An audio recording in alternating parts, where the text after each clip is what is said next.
جو تھمب نیل یا ٹیزر اس کو کہہ لیں یا ہیڈ لائن آپ کو کہہ لیں، جو آپ نے دیکھی، یہ صابر شاکر بہت سینئر ہمارے جرنلسٹ ہیں، بہت سینئر صحافی ہیں، اینکر ہیں، ان کے یوٹیوب پہ یہ لگا ہوا تھا۔ اس میں سے ایک ہی سامنے لیا ہے، اس کا پورا تو یہ تھا کہ قومی اسمبلی میں لڑائی ہوئی ہے، جھگڑا ہوا ہے رانا ثناء اللہ کے درمیان اور شہریار افریدی کے دوران، اور پھر قاہرہ اور جاوید عباسی یہ ایک پروگرام میں تھے، ARY کے کاشف عباسی کے پروگرام میں تھے۔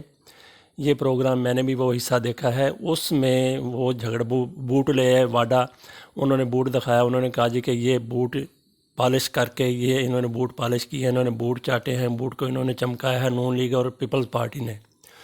تو اس پر قاہرہ اور جاوید عباسی شرمندہ تو بہت ہوئے، اور اسی شرمندگی کے بعد ان کے پاس کوئی جواب ویسے نہیں تھا۔ جس طریقے سے انہوں نے حمایت کی، توسیع کی، تو وہ آخر پہ وہ پروگرام چھوڑ کے درمیان میں چھوڑ کے چلے گئے۔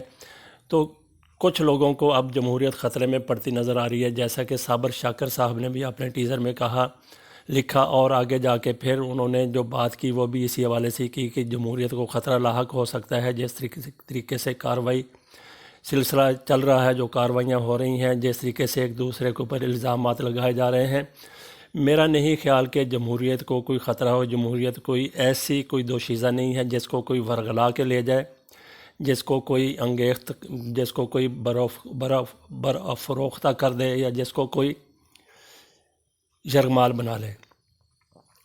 تو پاکستان میں تو مشرقی پاکستان میں تو وہ بھی ہوتا رہا کہ ایک سپیکر کو دوران اجلاس قتل کر دیا گیا تھا، ہلاک کر دیا گیا تھا۔ جمہوریت تو اس وقت جس قسم کی بھی، جس طرح کی بھی جمہوریت تھی وہ چلتی رہی۔ تو ایسی کارروائیوں سے، ایسے سلسلے سے جمہوریت ڈی ریل نہیں ہوتی۔ تو ویسے بھی آج کی فوجی قیادت جنرل راحیل شریف اور ان کے بعد پھر جنرل قمر جاوید باجوہ، وہ ہر صورت جمہوریت کو چلتا دیکھنا چاہتے ہیں۔ یہ سیاستدانوں کے معاملات ہیں، یہ یہیں پہ نہیں، اس سے آگے اور بھی جتنے بڑھ جائیں، ڈبل ہو جائیں، 3 گنا ہو جائیں، پھر بھی یہ ایک روایت ہے، یہ ایک روٹین ہے۔ جمہوریت کو قطعاً کوئی خطرہ نہیں ہے۔ جمہوریت انشاءاللہ جس طریقے سے اب رواں دواں ہے اسی طریقے سے چلتی رہے گی۔ بہرحال سیاستدانوں کو اپنے رویوں کی اصلاح ضرور کرنی چاہیے، ایک دوسرے کے اوپر بات کریں لیکن ذاتیات پر نہ آئیں، ذاتی دشمنی کا اظہار اس میں نہ ہو۔